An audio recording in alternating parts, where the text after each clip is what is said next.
Backwards compatibility on video game consoles is a big thing amongst gamers, especially with the next gen coming out pretty soon. People want to know what's up. And ever since the PlayStation 2, or at least for me anyway, that's when it really hit. And I know there's some circumstances, examples prior to that with backwards compatibility, but that was the first time that I remember really caring and really thinking about that because PS2 could play PS1 games. And ever since then, there's been a level of backwards compatibility with a lot of consoles that have come out. It's a thing where either you're interested or you're not. Some people want to be able to play their old consoles and they don't want to have a bunch of consoles lying around. And having backwards compatibility is a big selling point for a lot of people. Some people just want to get the next gen and just play next gen games, not worry about anything from the past. And I understand it both ways. For me personally, I look at it like sometimes there's lulls in next gen gaming, and I may want to play some old school stuff, and being able to have the ease of just using that current console playing some old games is a big plus for me. But like I said, some people, they just want to play those next gen games and that's it, and that's fine either way. So today what I wanted to do is talk about both the Xbox Series X and S backwards compatibility and the PlayStation 5 because we now have information concerning all of them. Now, with the Xbox, we've had information concerning this for a while, launching with thousands of games with backwards compatibility in mind. And I think there's a little bit of like people not really realizing what the backwards compatibility is here with the Xbox Series X and S because they do have a list. I'll show you that in a moment and I'll put a link in the description. They do have a list of what their backwards compatible games are. And I think it's currently around 700 games, but I think they've added to it from what I have heard from other articles out there. This is just on news.xbox.com, but there's a lot of information concerning that. Whatever was backwards compatible on the Xbox One is what's backwards compatible on the Xbox Series X and S, with a little bit of a difference between the two. We'll get more into that in a second. And yeah, you have Xbox One games to add to that as well. There's nothing that I've seen or heard that says that there's Xbox One games that are not compatible, but not every Xbox 360 and original Xbox game will be compatible. Keep that in mind. So with their backwards compatibility, their games run natively on the Series X hardware, running with the full power of the CPU, the GPU, and the SSD. No boost mode. So they're taking some knocks at the PlayStation 5 on this article here. No downclocking, the full power of the Series X for each and every backward compatible game. This means all titles will run at peak performance that they were originally designed for, many times even higher performance than the games saw on their original launch platform, resulting in higher and more steady frame rates and rendering at their maximum resolution and visual quality. So there's a lot of enhancements going on here. Either system that you use, the Series S or the Series X, but you get the full potential with the Series X.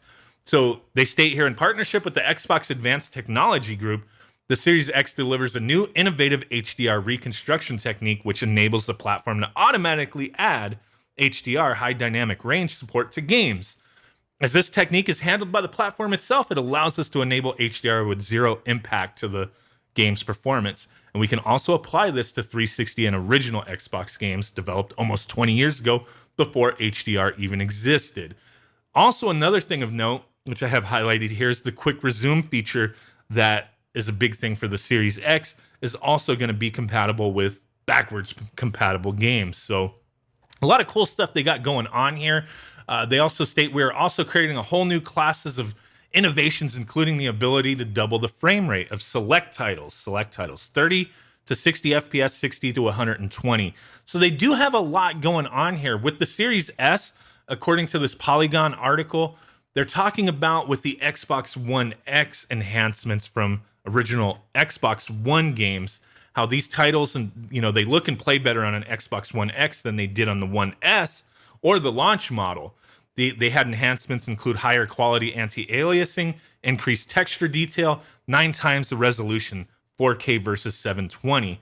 But with the Xbox Series S, it runs the Xbox One S versions of backwards compatible games while applying improved texture filtering, higher and more consistent frame rates, faster load times, and auto HDR. So it's more of you get the Series X to take advantage of 4K. You get the Series S to, more on budget type thing if you're not fully jumping into 4K yet. So there's pros and cons to both there, right? And on the Xbox website, they do have this list of backwards compatible games. And I know the original Xbox, there's a handful, I believe around 40 or so, with well over 500 360 games, plus for the Series X, all Xbox One games.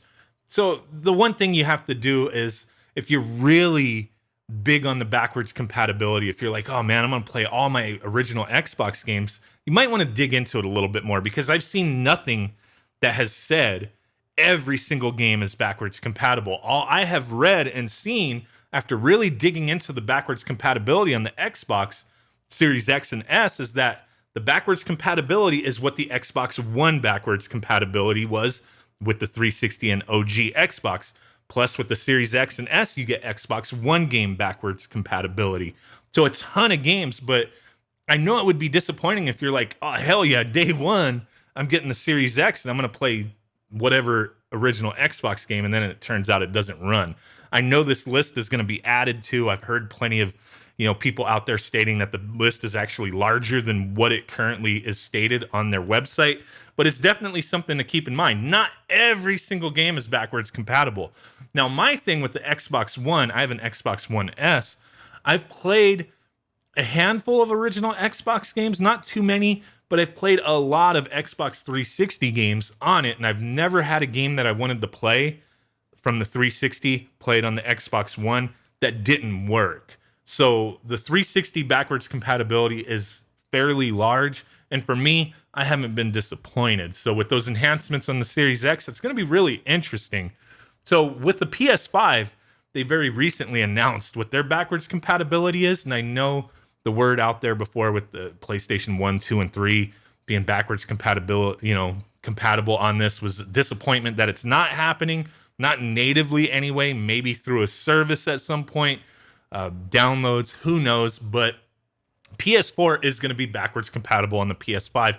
And thank God for that, because I have a ton of PS4 games, and I have a lot of PS4 games that are in my backlog that I want to play. But the way they're approaching this is quite a bit different than the Xbox.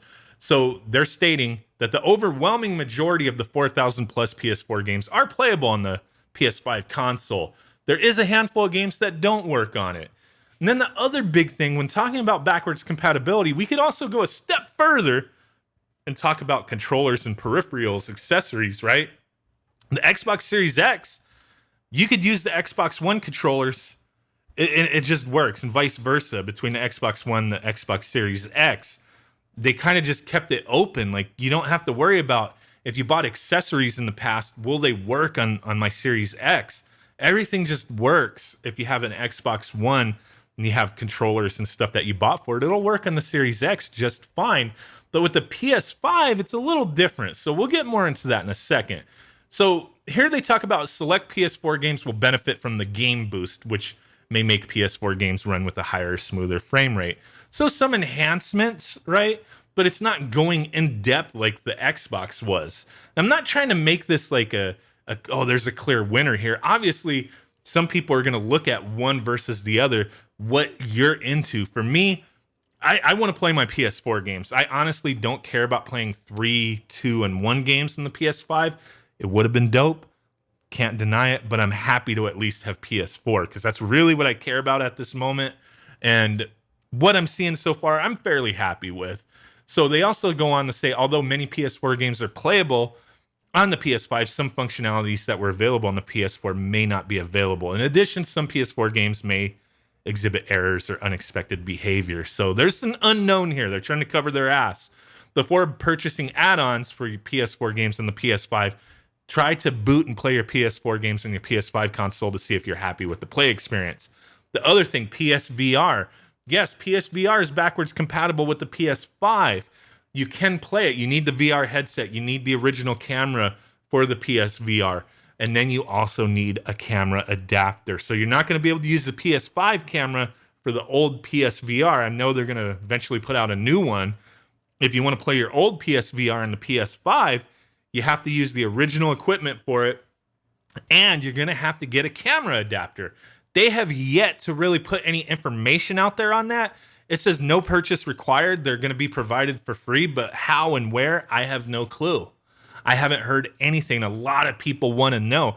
I have a PSVR, and I would love to use it on the PS5, but it's coming out in just a few weeks, about a month, and we have no idea if we're actually going to be able to use the PSVR on launch. So that's one thing to keep in mind. We have to wait for that official statement from these guys. Where are we going to get this camera adapter? Is it going to be something where there's not enough to go around and you're waiting 6 months to get one? Who the hell knows? We'll have to wait and see, right? So here's the list of games that do not run from PS4 on the PS5. DWVR, Afro Samurai 2, TT Isle of Man. I don't even know what that is. Just deal with it. Pretty much they're just saying, just deal with these games not being playable here, right? Is that an actual game? I guess so. Shadow Complex Remaster. That's a pretty good game. Robinson, The Journey, We Sing, Hitman Go, Definitive Edition, Shadwin, and Joe's Diner. I could deal with that. I don't really care, to be honest with you. The list is subject to change, excludes demos, media, and non-game applications. And then they go on to how to play PS4 games on your system if you have the digital or the disc-based one. And then they also talk about compatible controllers on the PS5. PS5, DualSense, obviously. DualShock 4 wireless controller and official licensed third-party gamepads will work on the PS5 with supported PS4 games, but not the other way around. You can't use PS4 controllers to play PS5 games. Specialty peripherals such as racing wheels, arcade sticks, and flight sticks will work with the PS5 and supported PS4 games. Okay, that is a good thing to know. But looking at, like I said, that DualShock 4 versus DualSense, you're not jumping them around using a DualSense, using the DualShock 4 to play PS5 games. So keep that in mind. PS5 games are not compatible with DualShock 4. Okay, we just said that like a million times. Just the strength. They got some vibration settings. The platinum and gold wireless headsets. I have one of those headsets. I think the platinum one? I don't know. As well as third-party headsets that connect via USB or audio jack will work on the PS5 console. Nice. So they talk about limitations and whatnot. So there's that, with the Xbox and the PS5 taking different approaches to backwards compatibility, it's obvious that there's more to what the Xbox is doing with backwards compatibility, and it's definitely exciting. There's a lot of 360 games that I will eventually play on it. There's still Xbox One games that I'll want to play on it. Having those enhancements is pretty cool. PS5 with just PS4 games, and the list is almost 100%. It's pretty close, but only certain games having that boost mode going on. Some people are going to compare the two and be like, Xbox is the clear winner, and not to, perpetuate a console war. I'm getting both of them. I'm not a fanboy either way. I just like games, so it doesn't matter to me as far as who the clear winner is, but it's just obvious that there's a lot to what the Xbox is doing compared to what the PS5 is doing with backwards compatibility, but there's still a level of backwards compatibility between the two that will satisfy a lot of people, but people will always want more. And I just wanted to, kind of talk about this a bit in this video. The biggest thing is the controllers, man.